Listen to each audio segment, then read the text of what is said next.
Hi folks, Nick here from the Main Street Talk podcast. Are you thinking about your next Disney vacation? I can help you plan that vacation at no extra cost to you. As a travel genie at Genie Travel Company, I keep an eye out for the latest and best Disney promotions and then apply them so you get the most value for your vacation. Contact me at nick.garcia@genietravelco.com. And if you enjoy our podcast, please give us a rating in your player.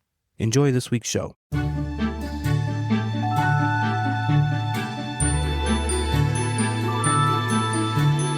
Hello, everybody. Welcome to this week's episode of the Main Street Talk podcast, your go-to podcast for all things Walt Disney World related, all the news and updates and tips and tricks. I'm your host, Nick, and as always with me is Joni. Hi, everyone. Happy D23 weekend. Happy D23. Did everybody get to watch it on Disney Plus? I didn't know it was streaming until like mid last week on Disney Plus. Otherwise, I would have mentioned that, but I don't know if they announced it before that, but we were able to stream it. Yeah. I read online a lot of people were streaming it, so that was pretty cool. So yeah, we got a lot to get to at D23 going, so we're going to get right into it. But before we get into it, my offer is still open for a not-so-scary Halloween party map. Email me, and I will in return send you a growth chart poster. I want one of these maps, so nobody has responded yet. So if you're going, pick me one up and get a hold of me and get my address, and we'll get this worked out. All right. Are we ready to get into the D23 stuff? Let's do it. You want a drum roll? No, I think we're okay.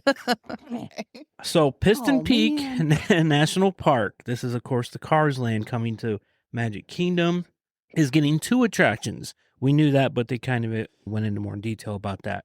Ridge Run Rally is the thrill ride. It's a rally style race through the wilderness that climbs a snow-covered mountain before racing back down over a series of camelback humps. The second attraction, Mrs. Fritter's Daredevil Spin-Along, is a more family-friendly ride. The land itself will include a visitor lodge, a ranger headquarters, and hiking trails styled after America's national parks. Staying with Magic Kingdom, the Villains Land is now officially named Villains Land. Dun. Go figure. And they did say it's going to be comparable in scale to Star Wars Galaxy Edge in size. It's bringing 2 headline attractions, a coaster built around Maleficent, my favorite, and a dark ride centered on the evil Queen's magic mirror that pulls in other villains like Cruella de Vil and Dr. Fossier. The land centerpiece, I think I saw Ursula on the concept art too. Yeah, I think there's going to be a lot of villains in there. The land centerpiece is the Dark Forest, and dining and shopping are confirmed for the land too. They're just not named yet. So that's probably the land I'm most excited about is Villains Land. Oh, for sure. Yeah, for sure. And they did announce that Jamie Lee Curtis and Bryan Cranston, of course, Bryan Cranston is of Breaking Bad and Malcolm in the Middle fame, will be the mother and father actors in the Carousel of Progress when it reopens in the spring of 2027. Over at Epcot, Spaceship Earth is getting its first major story update in almost 20 years, shifting the focus toward human connection while keeping that journey through the time structure we all know. And Journey into Imagination with Figment is bringing back Dreamfinder as part of its refresh. Yay! That might have been the biggest cheers of the night that I heard. That was pretty crazy. Well, I mean, we already knew Villains Land. We already knew that kind of stuff. So to bring that through the OG Figment, come on. At this point, they're just sprinkling more details in of what we already know. Going over to Hollywood Studios, Monstropolis is definitely taking shape over there. The headline attraction, of course, is the Monsters, Inc. Doors Coaster, which will be Disney's first suspended coaster and first vertical lift coaster. They did mention on there that you will load on the platform on the floor and you will be lifted 40 feet in 4 seconds. So that's pretty cool. Don't eat lunch before you go on this ride. And this may not open with the rest of the land. It sounds like it won't. And there's also a new signature show at the Globe Theater called Welcome to Monstropolis, hosted by Mike and Sully with an original song from Randy Newman. For dining, we're getting Harryhausen's, a table service sushi spot with an animatronic sushi chef, and Archie's Scare Pig Pizza for quick service, and there's a new shop called the Scareporium. Portions of the land are set to be open in 2027, most likely ahead of the coaster. That was moved up. I think it was originally 2028, if I remember right. So they have moved that up. And finally, we have Animal Kingdom with Tropical Americas. We have a name for the Indiana Jones ride. It is Indiana Jones and the Myth of the Jade Serpent. And here's the fun part. Harrison Ford himself is the face of the Indy animatronic. A first time for Disney. The story follows Indy into a temple near a dried-up cenote, chasing local folklore about a hidden passage to the Mayan underworld guarded by a giant mythical serpent. You know how much Indy loves snakes. And for why do there got to be snakes? And for the Encanto ride, we have a name, Antonio's Fiesta de Encanto. It's a family attraction that takes guests through the casita. Didn't it say it had like 50 different animatronics in there? Yeah, it had a bunch. All different sizes. Some of them are huge. Yeah, you're going to Antonio's room, and the ride vehicles are pretty cool. They're like, what they look like in the concept art was, imagine like Mickey and Minnie's Runaway or Remy's ride vehicles, but it's like furniture, like couches and stuff. And it's going up the stairs, and you got, it's really that cool. looks pretty cool. And the El Carrusel de los Animalitos, sorry if I'm saying that wrong, is the new carousel featuring 22 hand-carved animals pulled from Disney and Pixar stories. Everyone from Scuttle and Simba to Pascal and Eeyore. And on top of that, I think this was the most exciting thing for me of the whole night. I'm waiting to see if it's what I'm thinking that you're missing. They are fixing the Yeti. The Yeti. I don't know how many years it's been, but they have announced they are fixing the Yeti. He will move. Yes, he will move again. So they did not announce any timeline or anything like that. That was probably the second biggest roar of the night that I noticed. Now that is, obviously there was so much more at D23, a lot of Disneyland stuff, but for our purposes, for Disney World podcast, that is Tokyo's getting some stuff. Paris is getting some stuff. And there's 3 days of announcements. This was all the Disney World park stuff. So, all right, let's get on to the regular. Can I interrupt you? Sure. I want you to speak on the cruise news. The cruise. Thank you for reminding me. This. Disney Cruise Line is announcing a new class of ship. Yes. Starting in 2029 or 2030. I can't remember what she said. They will have 13 in ships by 2030, I believe she said. Yeah, but the new class is going to be medium-sized ships as far as theirs concerned, like right in between their small and their big ships. They're going to be mediums. She said that's going to provide them the ability to go to more ports, right? Stuff like that. Right. So thank you for reminding me. Yeah. I'm so super excited to get on one of these boats and go to Alaska. Yep. I've been talking about it since yesterday. All right, let's get on to the regular news. Okay. I'll let you know.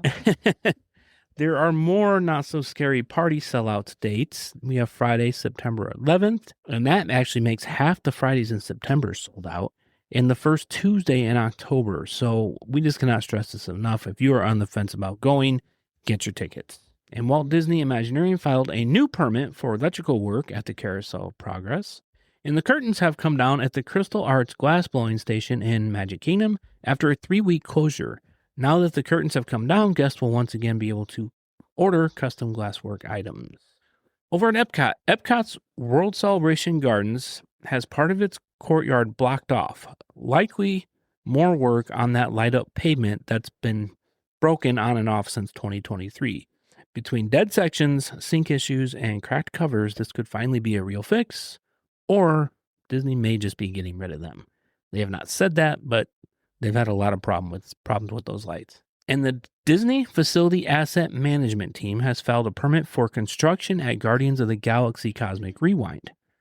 Because the permit was filed by FAM, it's called, it is likely for general maintenance rather than major changes. It did not say if there will be a closure at all, but we will keep an eye on this. And if there is a closure, of course, we will tell you. And scaffolding has been erected for the Canada Pavilion Waterfall refurbishment. And the Odyssey Pavilion at Epcot is now closed to be prepared for the 2026 International Food and Wine Festival. The playground along the Rose Walk between the Imagination Pavilion and World Showcase is now closed also, likely so it can be rethemed for the Food and Wine Festival as well. At Disney Hollywood Studios, the park will close early on Tuesday in October for a private event. The park will be open from 9 a.m. to 5 p.m. Again, that's on Tuesday, October 20th. It usually closes at 9 p.m. and early entry is at 8:30. Just keep that in mind, October 20th. An Echo Lake has been drained at Disney Hollywood Studios in order to refurbish the area. Over at Animal Kingdom, now this goes along with the early Hollywood Studios closure, on Tuesday, October 20th, guests at select Walt Disney World Resort hotels can enjoy an extra 2 hours at Disney's Animal Kingdom from 6 to 8. So this is basically Disney's extended evening hours. It's on the same day that Hollywood Studios closes early for the buyout. That's probably why they're doing it. On to miscellaneous. Disney gift cards are no longer accepted at select third-party locations in Disney Springs. So if you are going to dine at anywhere or buy any merchandise in Disney Springs, make sure you ask them up front if they accept gift cards. And fans can buy Toy Story 5 on digital August 18th and Blu-ray on September 22nd. A Disney Plus release date has not yet been announced. And Disney and Bath & Body Works have teamed up once again for a brand new collaboration inspired by Tim Burton's The Nightmare Before Christmas, officially launching August 17th. There will be 2 new fragrances inspired by the movie. And has anybody ever wondered what happened to Bob Iger, what he's doing these days? I wondered where he was at D23. I got some news. Pretty big news. Former Disney CEO Bob Iger, along with Thrive Capital founder Josh Kushner, have purchased the Los Angeles Lakers for over $12 billion. That's why Neil Patrick Harris said that he is so many months away from owning them. Okay. You want the price tag? You want the price tag? Sure. $12 billion. Oh, my. That's a record-setting amount. So, way to go, Bob. That is all I have for park news. And that was a lot with D23 and the regular park news. So, we're going to move on to our Who Disney. Oh, okay. Who Dis be? Who Disney? All right. Okay. Again, the rules. All right. I'm going to say some hints. Give a couple seconds for Joni to answer. The hints, there's 7 hints from hard to easy. So, here we go. I am the oldest child of my kingdom's ruler. There's not a lot to go on there. My fate was once tied to an ancient tradition that I wanted to change. Hold on. I'm going to go on. A spell meant to teach my family a lesson had some very unexpected consequences. I want to say Merida. It is Merida. It is Merida. Yes. Okay. I thought I was going to throw you a curveball on this no. one. The rest of the hints were, I'm known for my incredible skill with a bow and arrow. Oh, yeah. My 3 younger brothers have a habit of causing mischief. Okay, yeah. My fiery red hair is one of my most recognizable features. Yeah. I am the Scottish princess from the Disney and the Star Brave. Well, I think that if I had not gotten it on the 3rd clue, I definitely would have had it on the 4th. Yeah, the bow and arrow? The bow and arrow would have been a total giveaway. Okay, that's all I had. Let's go on to Spotlight on Attraction. Okay. We are still in Epcot. We are just not in the World Showcase. So some of these actually might be right near, and there is actually one that I left out from previous noting that I had discovered, so I will briefly touch on that as well. So firstly, we are going to talk about the La Poutinière, which is the old refreshment port near the Canada Pavilion that permanently closed, the old refreshment port rather, closed on January 12, 2026 for a major overhaul and officially reopened on July 1st, 2026 as this new establishment. It is hosted by Air Canada. It's open 7 days a week from 11 a.m. to 9 p.m. This quick counter service venue offers a couple of entree choices and beverages, both of the alcohol and non-alcohol. And some dining plans are accepted. So that is brand new as of July 1, 2026. Okay. Nextly, let's go over to Swirled Showcase, which is a cute little name, I think. And this Did you say Swirled? Swirled Showcase, yes. So you satisfy your sweet tooth with luscious soft serve and other cool creations. This quick service kiosk offers vanilla chocolate or seasonal ice creams served in a waffle cone, as well as ice cream floats. In addition to water, this sweet spot also serves seasonal draft beers. Menu items are reasonably priced, with the cold treats being around $7. Dining plan meals are not accepted at this location. And nextly, let's go for some shopping. Let's hit over on Port of Entry. This twin-towered boutique is open daily from 10 a.m. to 9 p.m. This souvenir shop carries trinkets from different countries, as well as a range of kitchenware, snacks, toys, Disney-themed apparel, and Pandora jewelry. Watch out, girls. Watch out, guys. Well, yeah, watch out, guys. Annual pass holders can receive 20% off, and Disney Visa card holders receive 10% off select merch. Restrictions do apply. See the discounts for more information. Then over to Disney Traders, another shopping that opened just 12 days after the Twin Shop Port of Entry. Both of those actually opened, well, Port of Entry was March 28, 1987. Disney Traders, April 9, 1987. So, like they said, the 12 days after. And Disney Traders was the store that completed the Plaza Towers retail layout at the entrance of the World Showcase Plaza. Stop by this store to shop for and trade your Disney pens, perfect shiny accessories featuring popular Disney characters and locations. Plus, you can browse photo-worthy apparel and classic souvenirs. There is an annual pass holder discount of 20%. As always, please see the pass holder discounts because there are more details to be aware of. We are going to, real quick before I touch on the very last spot for today's segment, I did miss the Village Traders. That is a little shopping spot between Germany and China. Mm-hmm. And that is where you can discover an open-air marketplace featuring African-themed musical instruments, wood carving, and soapstone sculptures. I want everyone to know the annual pass holders can also receive the 20% off. Disney Visa card holders receive the extra 10% off select merch. So I do have to make a comment on this, and the why I didn't want to just skip over this, even though it had already happened like weeks ago, is because with our home resort being Animal Kingdom Lodge, we have witnessed the carvings of the animals from the cast members sitting in the lobby there, and that is so cool. And that is cool. That's basically how this is. This is done here too. So I just wanted to touch base. They put a lot of heart and soul into their work there, and it's very extremely beautiful. So don't pass that up. Our last stop here that we're going to cover today is the KidCot Fun Stops. The official launch was in 1997, where it got its permanent name, KidCot. So this is where Discovery Fun for the littles pick up an international momentum with facts and activities featuring the culture and traditions of each of the 11 countries around the World Showcase. Currently, it's being sponsored by Ziploc. So children receive a small plastic suitcase, in quotes, Ziploc bag, at their first stop to store their unique country-specific postcard activities, cards, and stickers. And I do know that if you stop by each one, they can tell you how to say certain words in their language or whatnot. So super fun. We've not done it with the kids. We were too busy. We were like ride focused. But how cool would that be?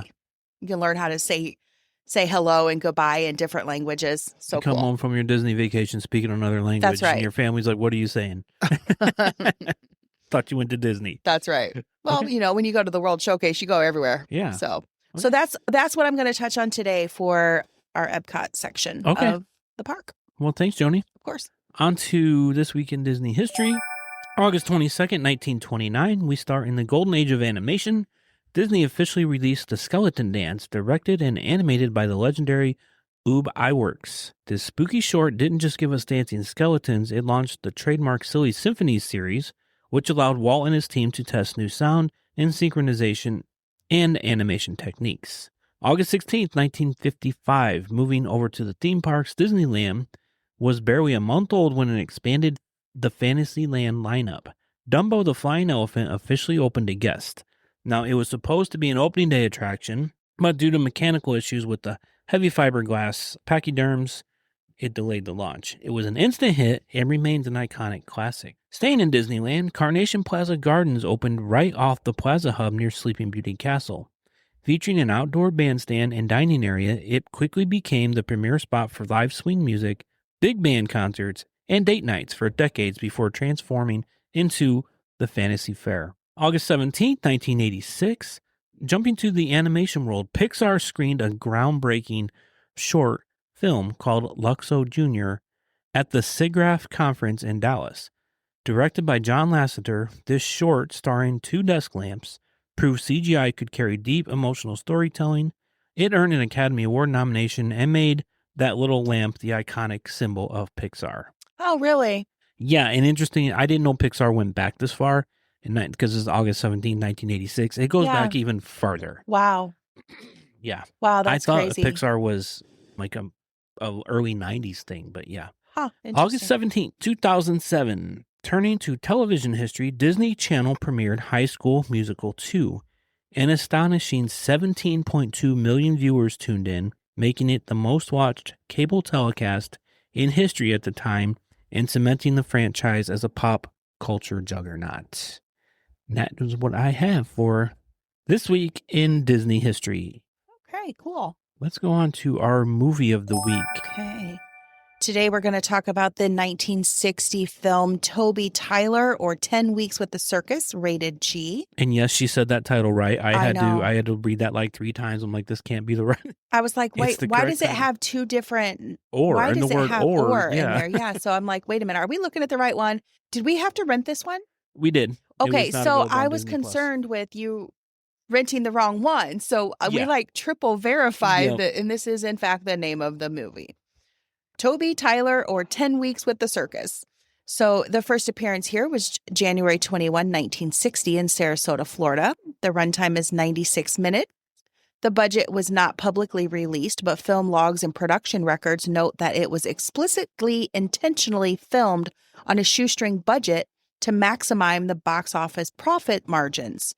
And speaking of those margins, the box office pulled $3.1 million in U.S. and Canada rentals. This film was directed by Charles Barton, written by Lily Hayward and Bill Walsh, and the music was by Buddy Baker.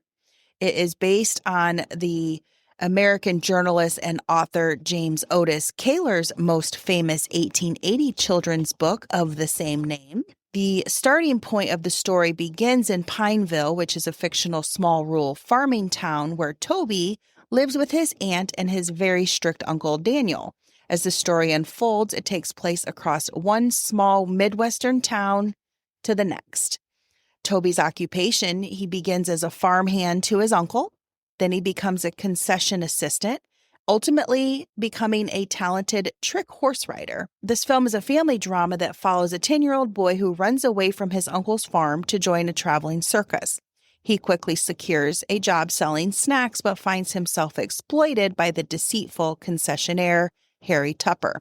Despite the harsh work, Toby adapts to his new life by forming a deep bond with the mischievous chimpanzee named Mr. Stubbs and finding mentors in kind circus performers like Ben Cotter and Sam Treat.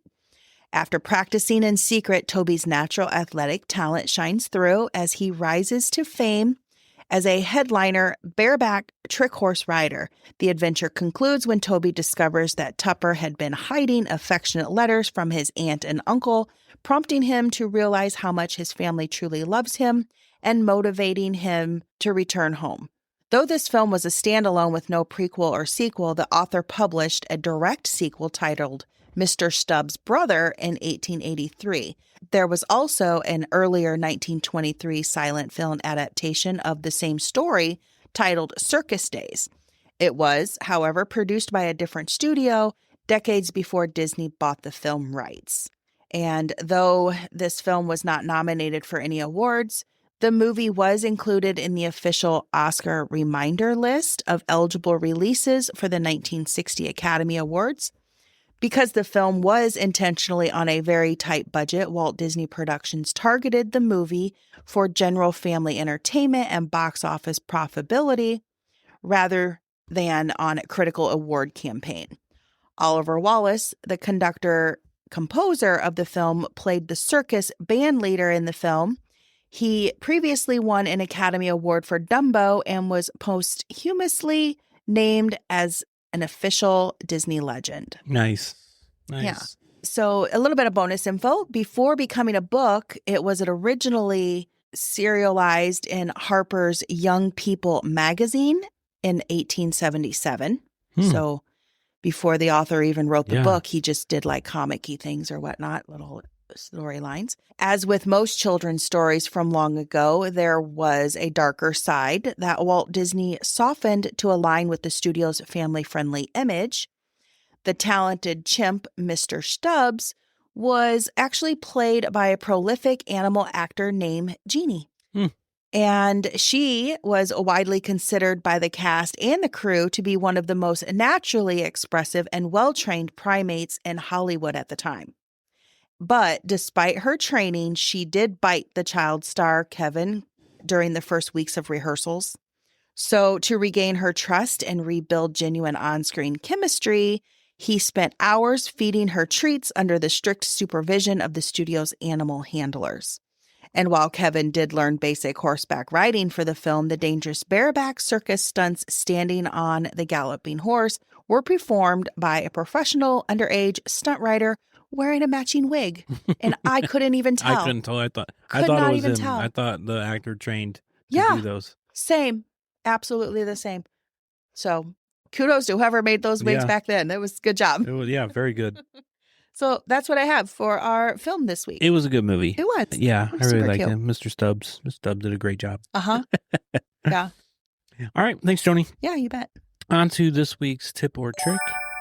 Our tip or trick this week is to always check for refurbishments before your trip so you know what rides and or hotel amenities are going to be down during your trip. Now, Disney is really good about announcing their refurbishments pretty early, especially hotel ones. Now, the exception being The air going out. I'm going to say the air going out in the hotels. Wait, you can't. yeah, there was a water issue last week Oh, too. my word. Okay. Not, the exception was the Kidani Village. That kind of came on suddenly, and our contract for Animal Kingdom Lodge is actually Kidani Village. We didn't even know about that lobby refurbishment, and we knew about the villas refurbishment, way before they happened. But the lobby refurbishment was a surprise. That's kind of what got me thinking about this. But normally, they are very good about saying when rides are going to be down for a long time. So check that before you go on your trip in case anybody, has a ride they must do. Yeah. And it's not going to be up when you're there. So, or a pool that they love to go to, or a splash pad or something at a hotel and it's not open. It's always in red lettering, I believe, on the website. So on the specific resort or park. Do your due diligence and, research a little bit. Do some research. Call Nick. Or listen to this show. We try to keep up on all that. But that's all I have for this week. You have anything else? I don't. All right. Well, our Facebook page is Main Street Talk. The Facebook group is Disney World Tips and Tricks. Our Instagram is Main Street Talk Podcast. The website is mainstreettalkpod.com. We are on YouTube as well, audio only. And contact me for any travel, nick.garcia@genietravelco.com. My services are free. I also do all major cruise lines. And we are affiliates of the Magic Candle Company. The link is on the website. Use the code Main Street Talk at checkout for 15% off. So we will be back next week with more news, more attractions, more tips and tricks. So we will talk to you real soon. Bye, everyone.